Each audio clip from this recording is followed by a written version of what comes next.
Hi, so this is a video about slide set number 2, COMP345. There's going to be 3 parts, 3 different videos for this slide set. This is the first part. This is covering slides 1 to 23. In this video, we're going to cover variable initialization and type coercion. May seem not that much, but as we'll see, things are not that simple sometimes in C++, even when you're trying to do simple things. Okay, so let's download the right slide set. Here we go. And then here we go.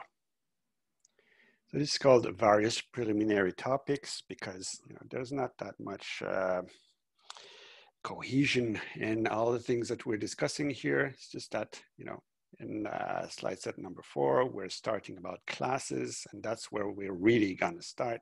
But there are things that we need to have talked about before we really start. So that's one of those things here, one of those topics. So I'm calling it preliminary topics. So first of all, of course, when you use a programming language, there's data types. You define variables. Each of the variables need to have a type, as you will put a value into them at runtime. Now, whether the variables are declared as having a type or not depends on which in the program depends on which programming language you're using. So in C++, you explicitly declare, when you declare a variable, you declare what type it is. So that's basically explicit typing. The types that you use in C++, it's very, very similar to what you have in Java. One of the pit traps you might encounter is that you may be using different C++ compilers. It is possible that for different compilers, different types have a different range for most of the data types.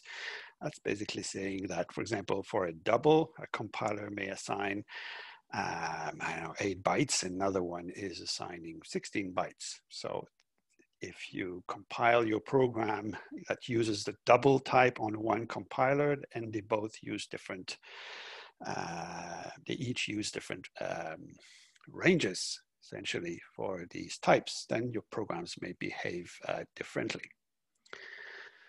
That's one reason why, well, there's the standards that have been defined, which define what should be the right range for each of the types. But if you use older compiler, you may have this problem, or non-standard compiler, which are pretty rare anyway. So you can define your own types. So you may be using what is called a struct, which is what you used to have in C, because C did not have classes. It had data structures which were declared using a struct. You can still use a struct in C++. We'll see that later when we talk about classes in slide set number 4. So in C++, you can have either a struct or a class. They're almost exactly the same. Okay. So both a struct or a class is allowed in the same program. In fact, if you use a class, you might as well use a struct. It's kind of the same. We'll see that later. So a struct can even have data members in C++, or methods or constructors, destructors. I know this does not seem to make much sense, because struct seemingly is not a class, but because of backward compatibility and how you would implement a class, it was chosen that struct can act as a class. So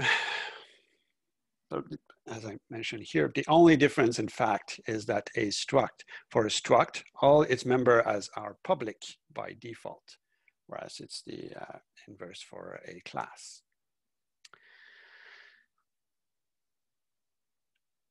So, okay, so here I'm just going over I'm going to go over this very quickly. So depending on what the type that you use, there's some memory that is being used by each of the different types. Here I'm talking about the basic types embedded in the language.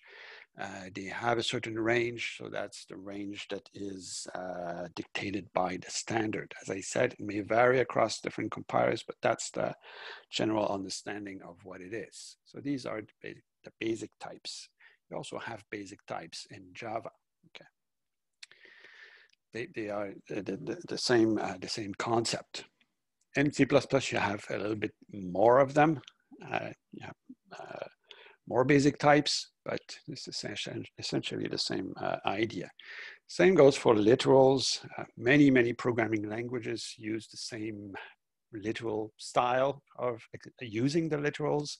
Like if you use an integer or a double value or floating point value or a character, it's within single quotes. If you use a strings between double quotes. So that's basically exactly the same as in many other programming languages, including Java and C++. And you also can use escape sequences when you want to put special characters inside of a string. You basically use the backslash, then a character that specify specific escape sequences for specific characters, special characters. Now let's go to a little bit more complex here, which is variable declaration. It seems that a variable declaration ought to be a simple thing, but there is a lot of different ways you can actually do it in C++. So the basic way, in what is done by many or most programming languages, including Java, so you basically declare your variables like this. So you declare an integer named X and a double variable named Y. And if you define your own classes, then you can declare your variables that belong to your, of the type of your own classes. You can also, so that's a pretty standard thing, right? So you can also declare multiple variables of the same type in a single line. So nothing very special here. Where it becomes kind of special in when you want to use, there's actually 3 or 4 different syntaxes that you can use for initializing a variable. Because here, you're essentially saying that you're declaring variables. Yes, this will reserve memory cells for these variables, but it does not initialize the values that are held inside of the cells that have been assigned to these variables. If you want to initialize your values as you're creating declaring your variables, you use variable initialization. So the typical way that you would imagine you can initialize a variable is this way here. So let's say you have an int a3 is equal to 2. So that's what people would very, very often do. Well, in C++, you have different ways of doing the same. So you can use these squiggly brackets here, or you can use the equal operator, or you can use the parentheses, which is seemingly calling a constructor here, but not necessarily, as we will see. We have the equal operator, the squiggly brackets, the equal operator combined with the squiggly brackets, and then parentheses. But these are all apparently doing the same thing. So what you want to do here is to create a variable of certain type and then initialize it with an initial value. That's your goal, but these things are not necessarily doing it exactly in the same way, which can lead to some confusion. So you will see as you do some programming, it's possible that you'll come onto confusing aspects of how your variables are initialized. Some of these ways of initialization are restricted to certain situations. So some of them apply only to a certain type, some of them not. Some of them will have a different meaning depending on what, if it's for example, a class type, or if it's a basic type. Okay. So one of the first, only the first one is universally usable. I mean, across all different kinds of types, including classes, including basic types.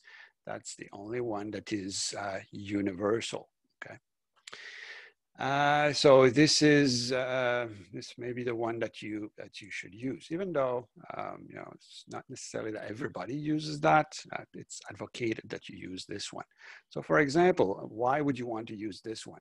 One reason, for example, if you go, you declare a variable a1 of type int and you put 1.5, whereas 1.5 is a floating point value. If you put a floating point value into an integer, what's in fact going to happen is that the integer part, which is 1, is going to be the initial value of your variable a1. So we all know that anytime you learn a programming language, most programming languages would do that. It makes sense to us because that's what we learn, but it does not make sense from a mathematical point of view. It's just that our common understanding as programmers and language designers is that if you take a floating point value and you put it in the int, it will only retain the integer value. If you use the squiggly brackets notation for initialization and you compile this code, it will actually result in a type error, okay? So there's type checking that is done as you actually do at compile time, as you use the squiggly brackets. So that's one reason why it's a better one to use. It's more safer to use. It leads to less confusion, possibly. Because if you don't know that, for example, you might have not realized that maybe you wanted to put double here and you typed int, and then you may think that A1 will contain 1.5, whether it's not the case.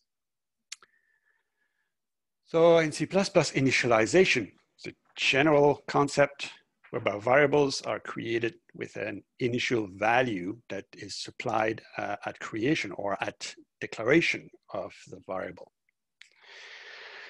So you may be declaring a variable without an initial value. So that would be only a variable declaration. That does not mean that it does not have an initial value. It means that you don't provide the initial value. So in some cases, the initial value, if you don't provide one, might be provided by default by the compiler, depending on what kind what type of variable that is, or in what context you're declaring this variable. But if you really want to assign your own initial value, you have to use one of the special syntaxes that I shown before. So initialization is safer because it allows you to be very sure of what is the initial value. Of course, it is more time consumptive. If you just go int x, then it's just basically that there's no runtime runtime cost to that. But if you go int x is equal to 1, of course, then the value 1 will have to be put at runtime inside of the memory cell before x is being used. So yes, this is only like, we're talking microseconds here, probably nanoseconds, but it is still some kind of time consumptive. So initialization takes some more time. So it may seem a simple concept, but as we saw, and as we will see, there is a proliferation of different rules and so on when you do initialization, depending on what type of variable you're initializing, what context you are initializing the variable, and so on and so forth, especially for user-defined or class types. What is also even more confusing is that the rules will vary widely across different C++ standards. So I invite you to look at, for example, CPP references, the website, CPP reference. It tells you very extensively, if you look for variable initialization as a topic, you'll see a lot of things, and you'll realize that, especially since C++ 11, there's been a lot of things that have been added or deprecated and so on. So it's very active, I might say, in this topic. The development of C++ is very active on this area. So even though you may think that you don't want to do anything complex, when you initialize or create your variables. I mean, when you have some problems, there's always the question as to how was or were my variables initialized? What was the process by which my variables were initialized? So always think that this might be one of the problems. Okay, so here we go into the different kinds of initialization. There's, first of all, well, there's default initialization, value initialization, direct initialization, copy initialization, list initialization, and reference initialization. And you see that's a lot of different things, and they are all about initializing or giving an initial value to a variable as you declare it, but depending on what they are and how you use it, they fall into one of these categories. The default initialization is when a variable is constructed and you don't give any initial value. For example, if you declare int x and that's where you stop, then that's default initialization. Same thing, you declare a string, or you declare a pointer to a variable of a user-defined type, and then you call the new operator to create this object, and this is default initialization, okay? So what's going to happen is, for example, so what do I mean by the previous value held by the memory space is kept?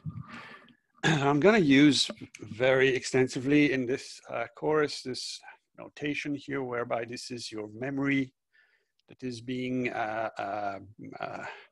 reserved. So this is a representation of your memory. So let's say you declare this x variable here, which is of type int. The way I'm referring to this here, maybe I can make it bigger here for this.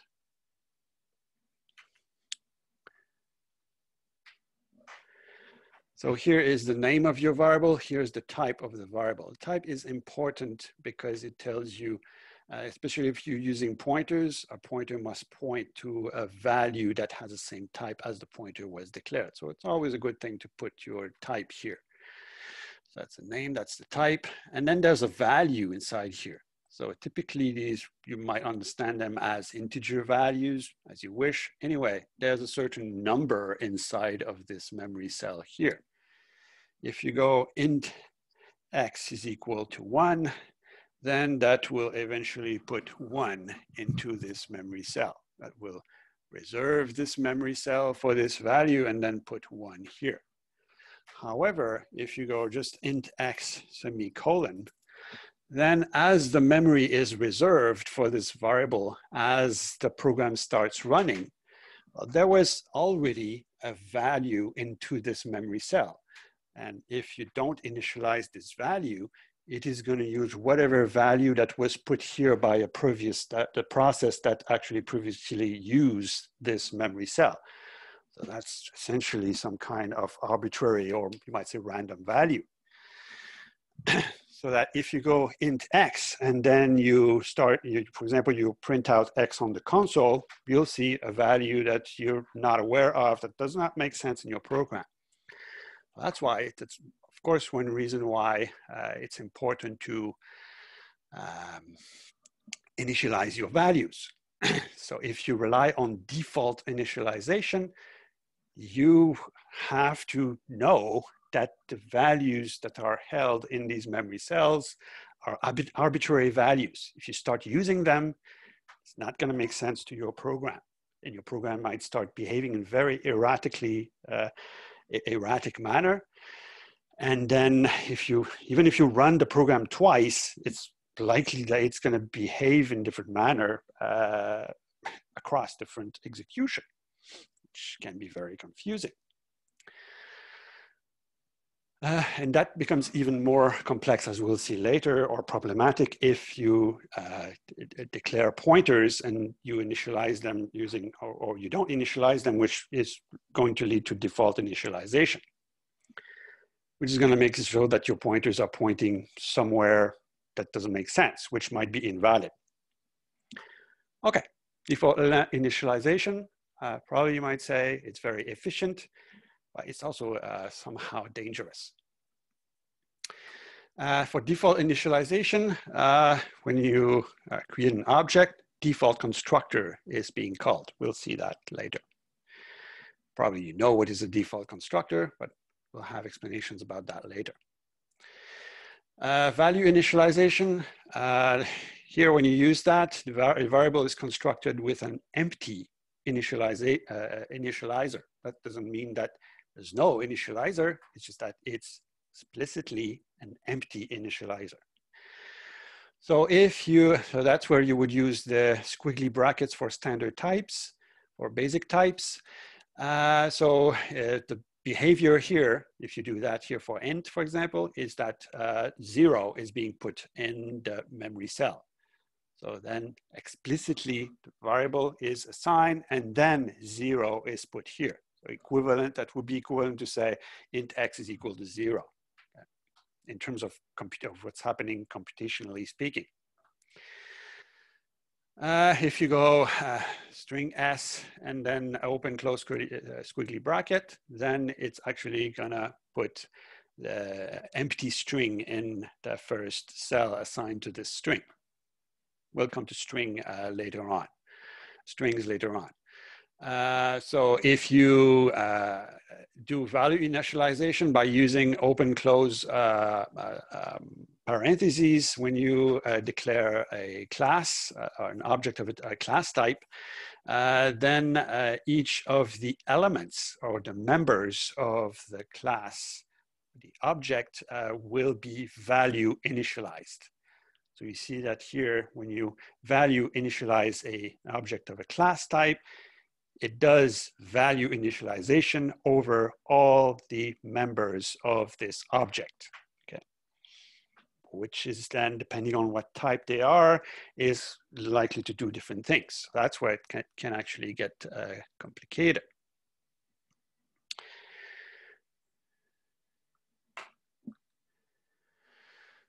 So then you have what's called direct initialization. So that's where you start having you providing your own values, explicitly your own values, specific values for initialization. So that's where if you would have a class, for example, you would start giving values to your constructors using some of your overloaded constructors to construct objects which are initialized, whose members are potentially initialized with initial values provided by to the parameters of your overloaded constructors.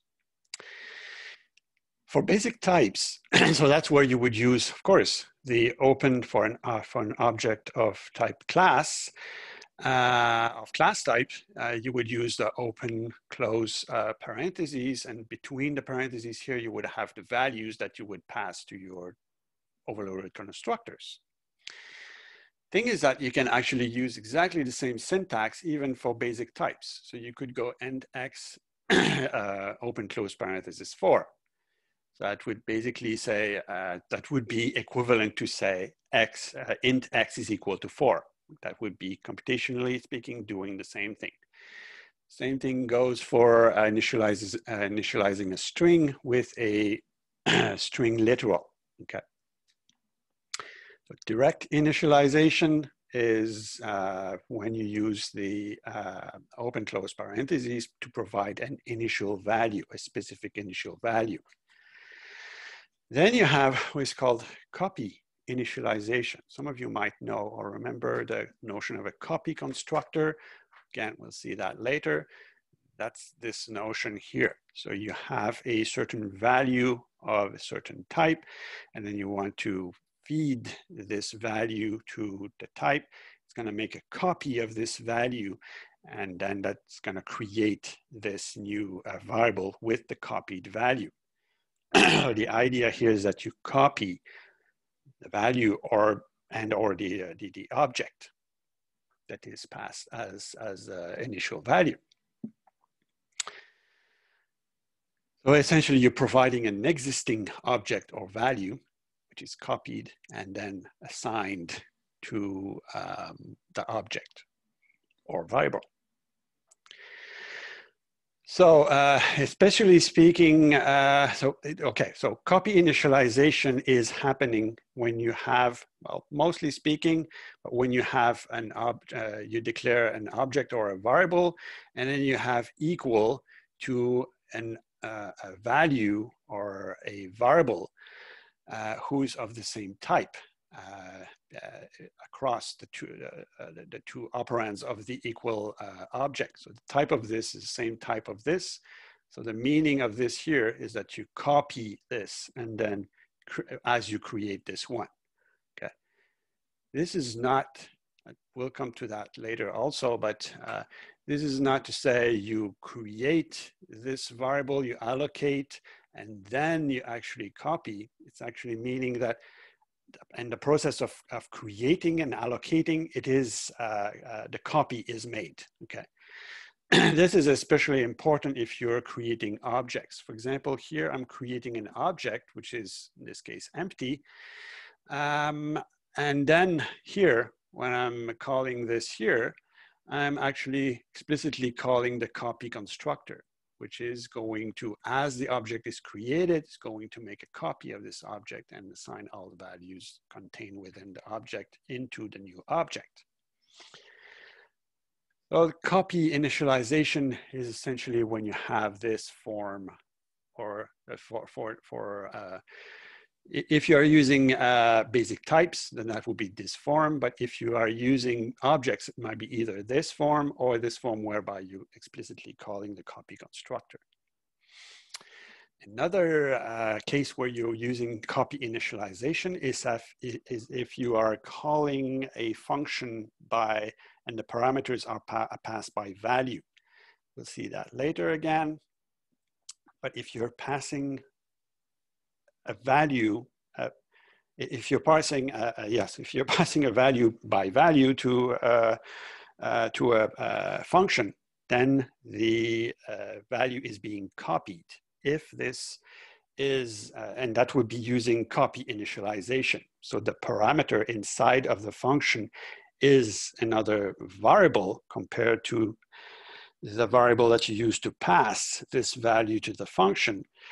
But then if you pass by value, then a copy is made of this value and then put into the variable that represents the parameter, the receiving parameter in the function that you are calling. So copy initialization is made in this process of passing by value. If you are passing an object by value, then it would be calling the copy constructor. Then you have list initialization. Now, list initialization applies only to what is called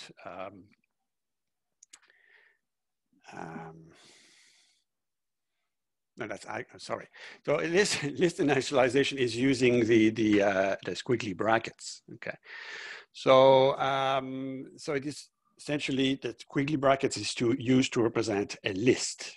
The list can be only one element, but nevertheless, that's what is the concept. For example, if you are initializing a string, as you know, a string is essentially an array of characters.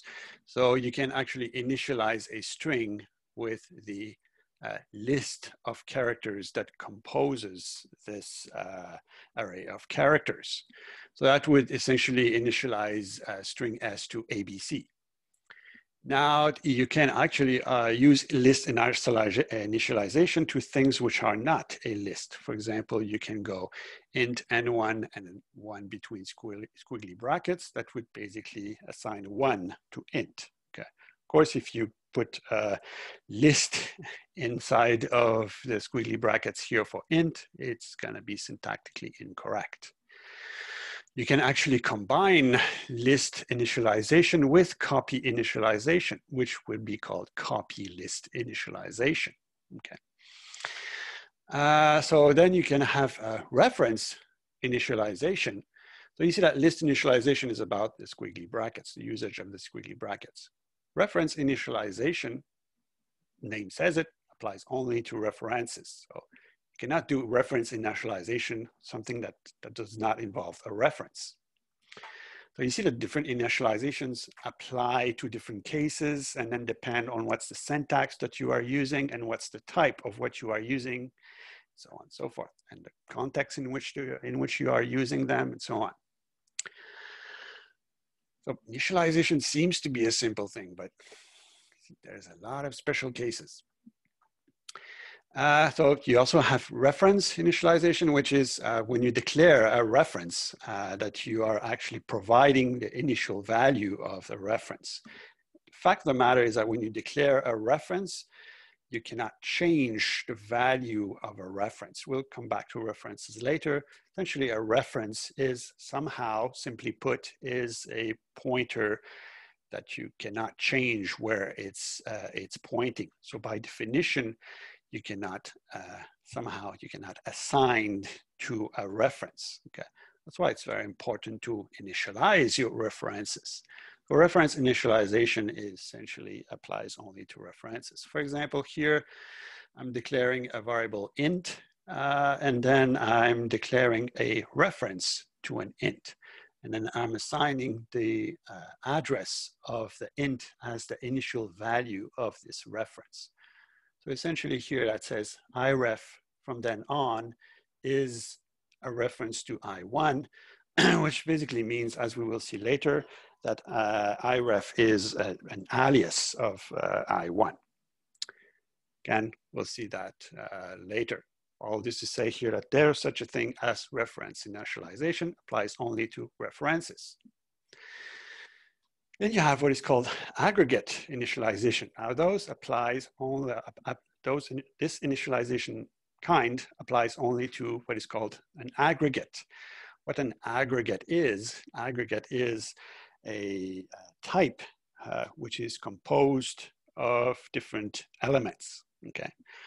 That may seem that applies to all kinds of types,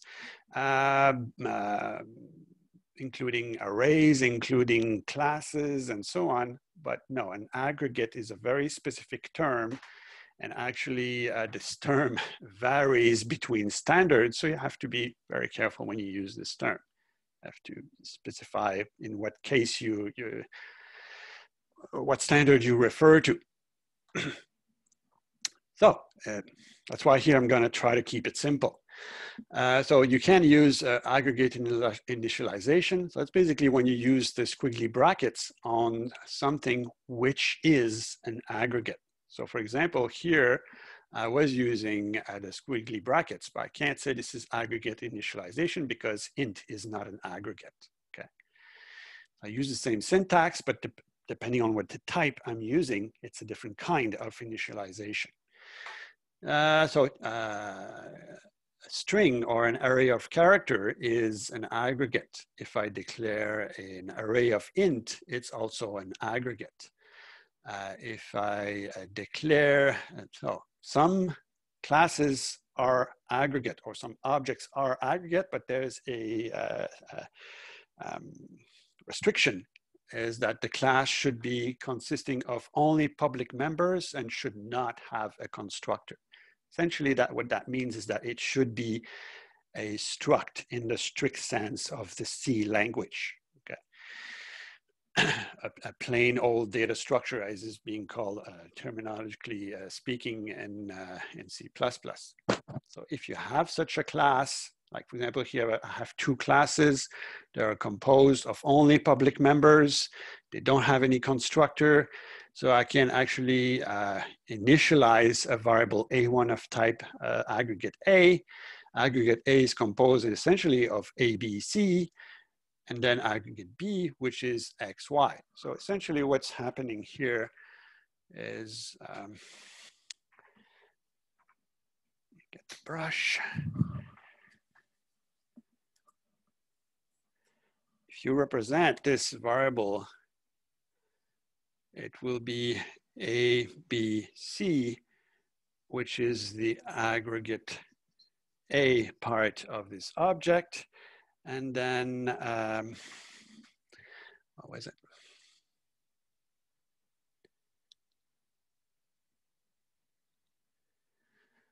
And then you had ABC, and then you had XY, which is the aggregate B part of my object. Okay. So essentially here, when I initialize to these values, let's say 1, 2, 3, 4, 5.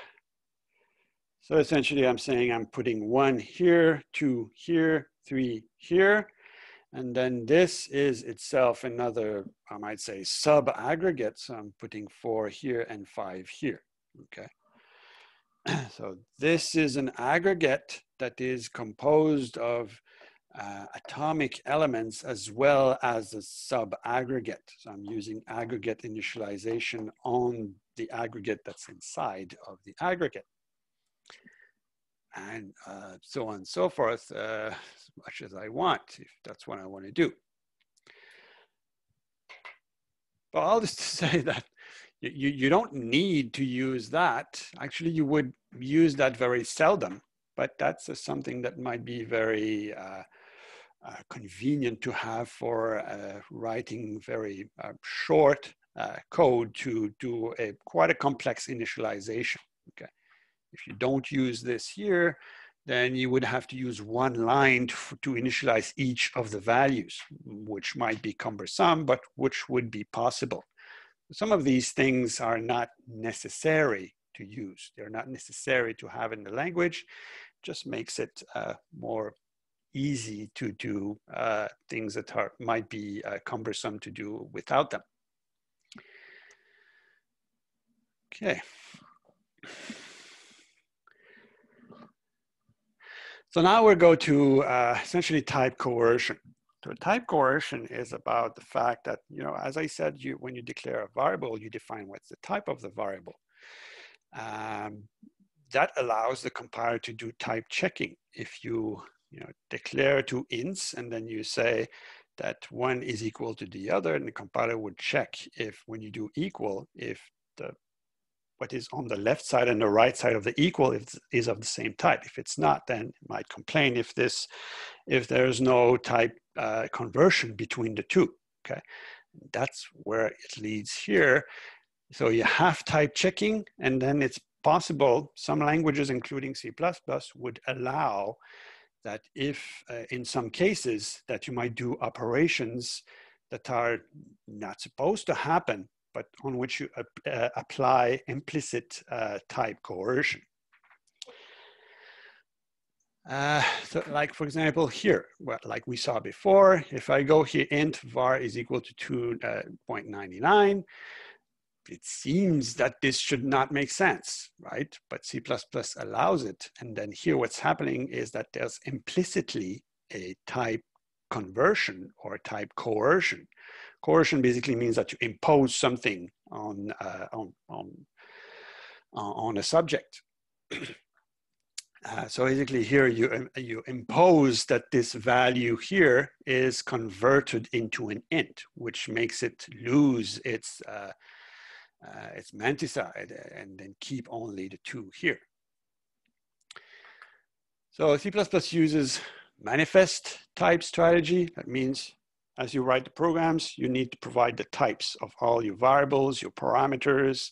Types are all over the place in your code. Why is it so? Because you want to do type checking at compile time, which has obvious advantages that a lot of programming errors are detected at compile time. If you would not have the possibility of doing type checking at compile time, then the type checking would be delayed at runtime, which is likely to make your program crash much more often if your program was initially wrong type-wise, okay?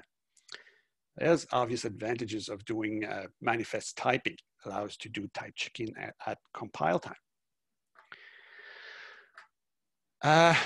So type checking is something is highly desirable. Some languages would absolutely be strict about typing, not allowing, for example, things like this, which a pure mathematician might cringe by understanding that this is something that makes sense, right? Mathematically speaking here, this does not make sense. but is allowed in the C++ language because you have in C++ implicit type coercion. So it's possible to, for example, assign a double to an int, even though it doesn't make sense, for practical reasons, to make the language more flexible. It comes at a cost, basically, because of all these ways that you can change the types of the variables or have implicit typecasting or coercion. C++ is called what is called a weakly type language. Very few language can be called very strongly typed. C++ is pretty much weakly typed, especially when you talk about pointers and things like this, as we will see later. Okay, so you can explicitly change the type of values or values that are contained in a variable. So different ways.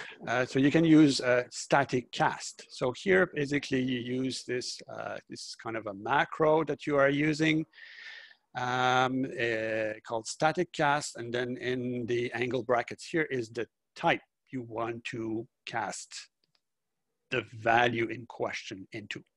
So you want to cast into a double the value of int var, which was supposedly a variable of type integer.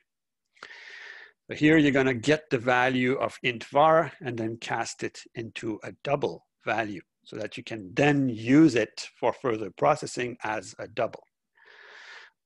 For example, if you would go int var 1 divided by int var 2, supposing these are two integer value, that would trigger here the integer division. So if this was 1 and this was 2, integer division would be 0. The value is 0.5, but integer division gets rid of or does not consider what's after the dot or the mantis of the number.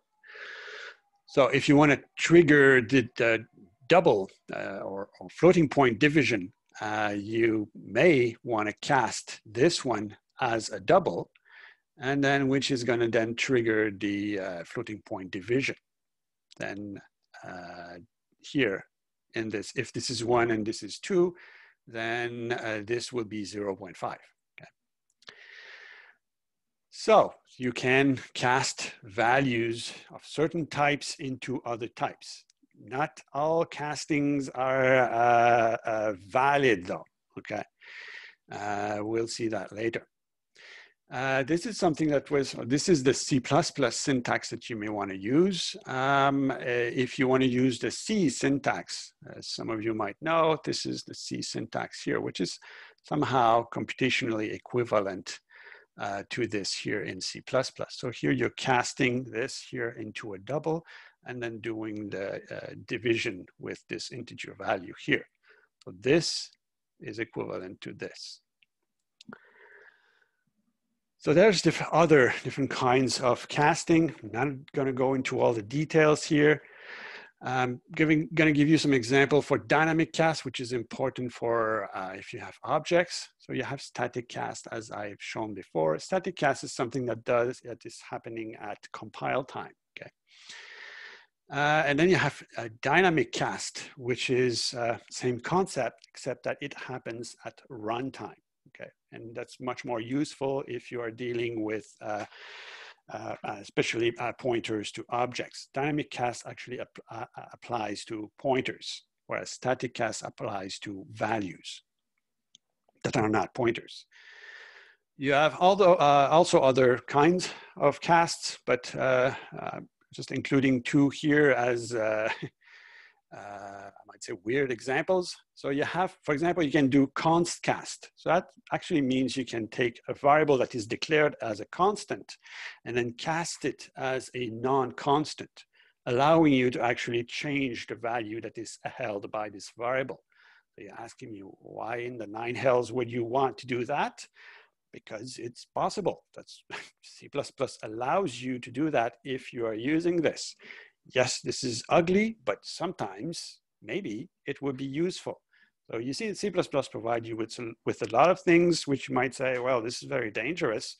Yes, It's very dangerous, very ugly, but you can do it if that's what you want or that's what you need. Another one is reinterpret cast, whereby you actually dynamically also reallocating all the values inside of the types inside of an object. Okay, so here's an example about how do you do typecasting, or why would you want to do typecasting when you have a hierarchy of classes. So here you have a geometric object, has an area, perimeter. Two subclasses are circle, which has radius and diameter, and rectangle, which has width and height. So let's say I create my function here, display geometric object, receives an object of type geometric object as a reference, and then proceeds to want to print the radius, the diameter, the width, the height, the area, and the perimeter of this object. Of course, here the problem is that, yes, these are all members of this group here. But if what I pass as an object is a circle, then circle does not have width and height, which is a member of one of its siblings here. Okay. Yes, it has area and perimeter, it has radius and diameter, but circle has no knowledge whatsoever about width and height. So even though this seems to make sense, it doesn't. Okay, it just cannot work. One of the things you may want to do here, this is kind of a counter example. Okay, I'm saying maybe I want to do this, but then I'm going to show you, well, it doesn't work either.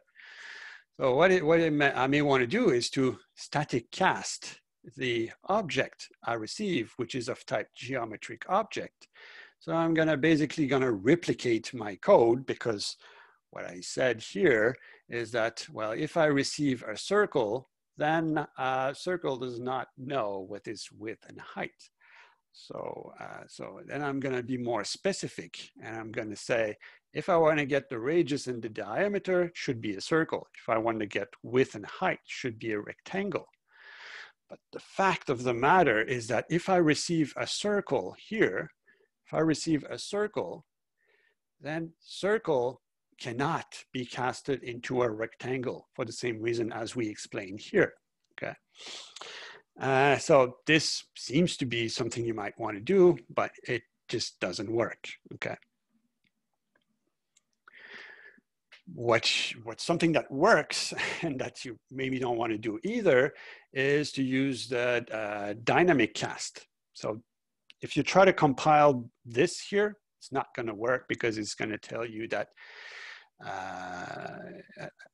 it's not going to work because of the type incompatibility between circle and rectangle. You cannot cast a circle into a rectangle or a rectangle into a circle.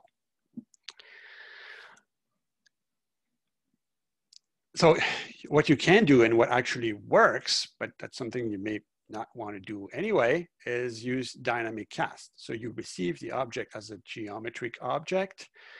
So any geometric object has area and perimeter. So you start by printing that. And then you take this geometric object, you assign it here to a new geometric object, and then you cast this geometric, the thing that you receive into a circle, and then you assign it to a circle. And then you assign the